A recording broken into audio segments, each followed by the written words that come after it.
So good afternoon, welcome back to the channel. Just a quick short for you now. So this has got nothing to do with cars, and it's got everything to do with cameras. Now, as a content producer, of course you need a camera. You need a camera to be able to produce your content. And when we started the channel, my camera of choice that I selected was this, the Insta360 X4. So this thing shoots in full 5K, in fact 8K, 360 degree content, and it's absolutely fantastic for certain things. You can also turn it into single lens mode, so you can use it as a normal sort of camera, front facing camera, etc. But the big thing with this camera is a couple of things actually. Whilst it can produce some really fantastic content, like the stuff that I shot of the Audi R8 in the Alps, where I suspended this from a pole above the road, and I could do both, you know, coming towards me and going away from with just the one camera. When you start to take stills out of it, it's not so good. It's not good for that. But the big thing is, if you want to produce content quickly, you have to post-process everything. And I'm saying a lot, so I will stop doing that. You have to run it through post-process edit, so it takes twice the amount of time. You can't quickly film something and then put it out for you guys to consume. So that's a little bit of an issue. That's why I started using my iPhone, which in fact I'm doing now. So I've got the iPhone mounted on my DJI gimbal, and you know, that's a pretty good way of doing it. But is it, you know, 4K, 8K quality? Actually, it is 4K, I think, off the front camera of the iPhone. But I decided, you know, in fact, I was succumbed to some good marketing via email, and Insta360 came and said, you should take a look at this. So this is the Insta360 Go Ultra. So why do we need a new camera? Well, I need a new camera, or an additional camera, not a new camera. This one still has its purpose and still has its use. But I was very interested in an action camera that I could get away with the post-process, so I can quickly pull the content from it. I don't have to go through the whole edit thing and work out which view I want on it. I can do some of that, I believe, with this thing, but typically I can just film the content, take it, splice it together in CapCut, and then get it out to you guys. So I bought this. It's arrived today. It's the Insta360 Go Ultra. I've not opened the box, so I'm going to do that now. And I bought a new mount for it because apparently it needs a new mount. This is a quick cheap one off Amazon that combines both the standard sort of GoPro type mount, and you can also just put it on with the Insta360, you know, the 1/4 inch screw mount as well. So this is better than, from what I can see, the DJI mount, which was out of stock and only did the standard GoPro mount. So we'll see about that in a minute, but let's take a look at this thing. I haven't done an unboxing before, but I thought I would unbox it. So let's move the camera down so you can see what I'm doing as I unbox this thing. So let's get rid of the cellophane that's on here and see what's inside the box. I also looked at the DJI Osmo Action 5, got really good reviews, but it's just an action camera, and this thing has a hidden secret that maybe of use. So we'll see in a minute, once we unbox it, what you can do with this. GoPro just generally don't get a good rap anymore, so kind of avoided them. But this looked really, it's very new, came out end of August, so it's been out about a month. Looked really, really interesting. So nice packaging, and there we go. So here, oh look, it's magnetic.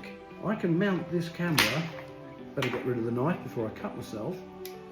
I can mount that camera on, oh, that's not quite the right kind of metal, but it does. That's the camera. Tiny, huh? Really, really tiny. So that's a tiny action camera. You can mount it on anything metal. So you can use it standalone like this, and we'll have a look at how that works in a minute. But it comes with the rest of the stuff that's in the box. So what else is in the box? We've got an instruction manual, quick start guide, warranty guide, safety guidelines, and a bit more stuff, and of course a QR code in there so I can work out what I want. Let's see what's in this box, shall we? Very well packaged, as you would expect with Insta360. The other reason why I like Insta360, I went through this when I was on holiday in the summer, and it's supposed to be waterproof. I took it about 5 feet underneath the water. I came back out and the camera eventually stopped working because it was full of water. I raised an online case with Insta360 while I was still on the boat to say my camera's broken, and within 10 minutes they'd sent me a FedEx return label to send it back. As soon as I got home, I sent it back, and literally within 5 days I had a replacement camera. No questions asked, no fuss, no bother. So I think the warranty support, particularly in the UK for these things, is very good. So that's another reason why I've gone with Insta360. And I do like the capabilities of that camera, don't get me wrong. I think just in certain circumstances, it's kind of a bit of overkill. So what have we got on the top layer? Looks like we've got another USB cable that I really probably don't need, and we've got, there's a magnetic thing. So I've got a pendant. A pendant I can put around my neck. There we go. And then I can mount my camera on the pendant. There we go. So if I just want to go around filming things, I can just hang it from my neck, turn it on, go around and film stuff. How cool is that?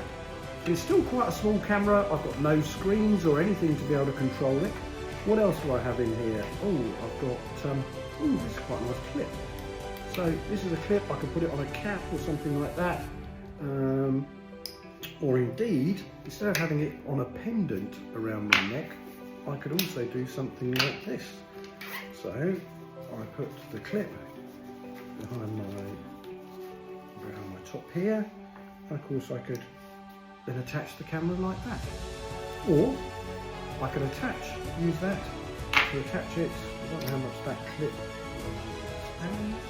Not a lot. It's mainly to go on a clip, on a camera or something, on a cap or something like that. But again, another way of mounting the camera. Of course I can actually put it on the, I can have it shooting up at the sky. Don't know about that. But then there's the last piece. Here we go. So this is the rest of the camera. This is what turns this into an equivalent of the DJI Osmo 5, the Insta360, Insta whatever it is, Ace Pro, or a GoPro Hero, whatever model they've got. I have got a Hero 10. It's not a bad camera, but lacks features, certainly doesn't allow me to do this, what I'm about to do. And of course it overheats a lot, which I'm told, according to the reviews, this does not overheat. But what you can do with this is you put the camera in there and woo, there we go. We have an action camera, just the same size as a GoPro or a DJI Osmo. It's also got the ability to do that. So I can, that's my LCD screen or LED screen, so I can see what's going on with it. I'm not going to turn it on right now because that's not the purpose of this video, but it's first glances, I'm very pleased with that. So yes, I have the ability to, I don't know how I get it out. I don't know how I get it out of that. Yeah, I'll have to figure that out. But it comes back out from here. I guess it's probably through here. There we go. I'll release it. So I've got a really tiny camera which I can move into very, very small places, and it has its own battery, so it runs. I can use this as the remote control for this. How cool is that? I can mount this. So the mount I've bought, I believe, will go on, there we go, will go on the back of this. So if I wanted to mount it on a tripod or any GoPro mount, I can mount it that way. I can, however, I can also, of course, this gets charged by this, and this is, you know, the brains of this, but I can use this separately as the remote control, which is really kind of cool, I think, in the sense that I could put the camera over here and then have this as the remote control. So yeah, first impressions, well packaged, looks like an interesting bit of kit. I think it's going to add to our content. So yeah, there you go. I will keep you updated on the use of the camera. Some of the next stuff, I've got to do a roundup of the Alps and another short actually on the Boxsters appraisal when it went to my good mate Adam, who runs Bramfield Automotive, for its service and MOT, and what did he think of the car after it spent its 2,200 miles around the Alps.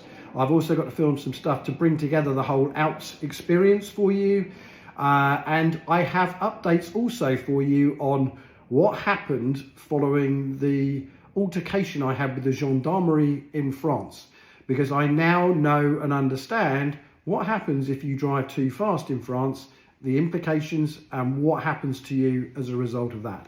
So like and subscribe, because you can keep up and follow all those updates, and yeah, keep following Challenging Classics. We will continue to challenge you, we'll continue to challenge our classics, and happy motoring, but speak soon.